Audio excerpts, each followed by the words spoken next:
আচ্ছা, এমন একটা জঙ্গলের কথা ভাবুন তো, যেটা আমাদের বাংলাদেশেই আছে, কিন্তু সেখানে ঢুকলে আর কেউ নাকি ফিরে আসে না।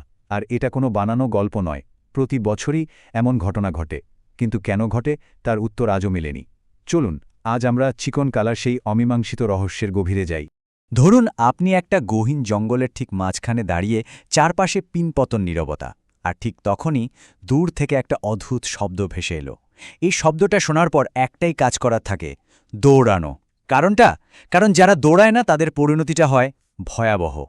তো এই পুরো রহস্যময় ঘটনাটার কেন্দ্রবিন্দু কোথায়? জায়গাটার নাম চিকনকালা। স্থানীয়রা অবশ্য ডাকে নিফিউ পাড়া নামে।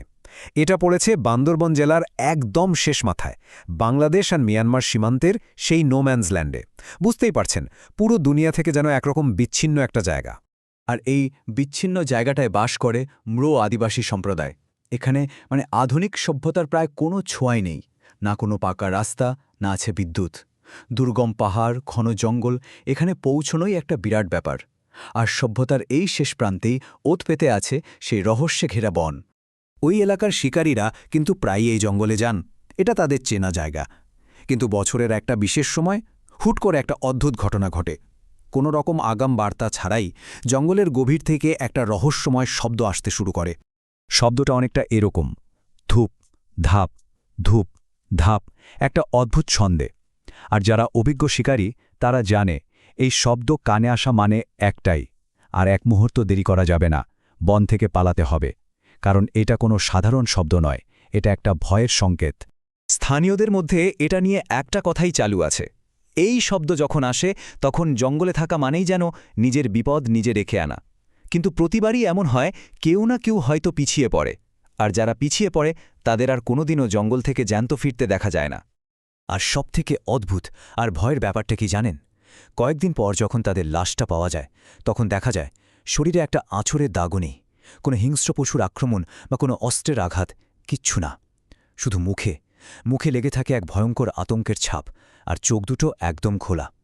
এখন প্রশ্নটা হলো, এমন কি দেখেছিল তারা, যা কোনো আঘাত ছাড়াই তাদের প্রাণ কেড়ে নিল? তাহলে আসল প্রশ্নটা হচ্ছে, এই শব্দের উৎসটা আসলে কি? এই রহস্যটাকে ঘিরে মূলত দুটো মতবাদ চালু আছে।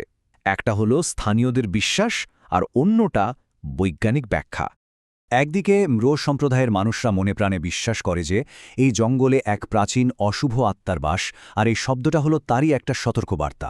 আবার অন্যদিকে বিজ্ঞানীরা বলছেন এর পেছনে থাকতে পারে প্রাকৃতিক কারণ, যেমন ধরুন পাহাড়ি এলাকার মাটির নিচে হয়তো গ্যাস জমে আছে, যা থেকে এই শব্দ হচ্ছে, অথবা খুব ছোটখাটো কোনো ভূমিকম্পের ফল এটা। কিন্তু ভাববেন না, চিকনকালার রহস্য শুধু এই ধূপধাপ শব্দেই শেষ না। এই জঙ্গলকে ঘিরে আরও অনেক অদ্ভুত ব্যাখ্যাতীত ঘটনার কথা শোনা যায়, যা এই রহস্যকে আরও অনেক বেশি জটিল করে তুলেছে। এই রহস্যের আরও কয়েকটা স্তর আছে। যেমন স্থানীয়রা বলে রাতের অন্ধকারে নাকি জঙ্গলের গভীরে অদ্ভুত আলো নড়াচড়া করতে দেখা যায়, এমন জায়গায় যেখানে কোনো মানুষের যাওয়ারই কথা না। আবার এমন কথাও শোনা যায় এই জঙ্গলটা নিজেই নাকি একটা গোলক ধাঁধা, এখানে ঢুকলে মানুষ নাকি পথ হারিয়ে ফেলে।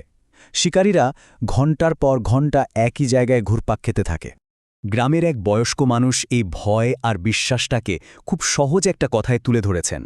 তিনি বলেন, এই বন মানুষকে গিলে ফেলে, শরীরটা ফেলে দেয়, কিন্তু আত্মাটা রেখে দেয়। ভাবুন একবার, এই কথাটা যখন মৃতদেহের সেই বিস্ফারিত চোখের বর্ণনার সাথে মেলে, তখন কেমন একটা হাড় হিম করা অনুভূতি হয়। এতগুলো ঘটনা, এতগুলো মৃত্যু, এত কিছুর পরেও চিকনকালার রহস্যটা কিন্তু আজও অমীমাংসিতই রয়ে গেছে। এটা যেন এমন এক রহস্যের ফাইল, যেটা কোনোদিন বন্ধই করা যায়নি। আর সবথেকে অবাক করার মতো ব্যাপার হলো, এতগুলো অস্বাভাবিক মৃত্যুর পরেও এই রহস্যের পেছনে কি আছে তা জানতে কোনো সরকারি তদন্ত বা বৈজ্ঞানিক দল আজ পর্যন্ত সেখানে যায়নি। ফলে চিকনকালার এই অভিশপ্ত বনটা বাইরের দুনিয়ার কাছে একটা খোলা কেস ফাইলের মতোই পড়ে আছে। পাতায় পাতায় শুধু প্রশ্ন, কিন্তু কোনো উত্তর নেই। তাহলে কি চিকনকালের রহস্যের পর্দা কোনোদিন উঠবে? এর পেছনে আসলে কি আছে? কোনো বিরল প্রাকৃতিক ঘটনা যা বিজ্ঞান এখনও ধরতে পারেনি, নাকি স্থানীয়দের বিশ্বাসটাই সত্যি এই জঙ্গলে এমন কোনো শক্তি আছে যা আমাদের চেনা জানার বাইরে?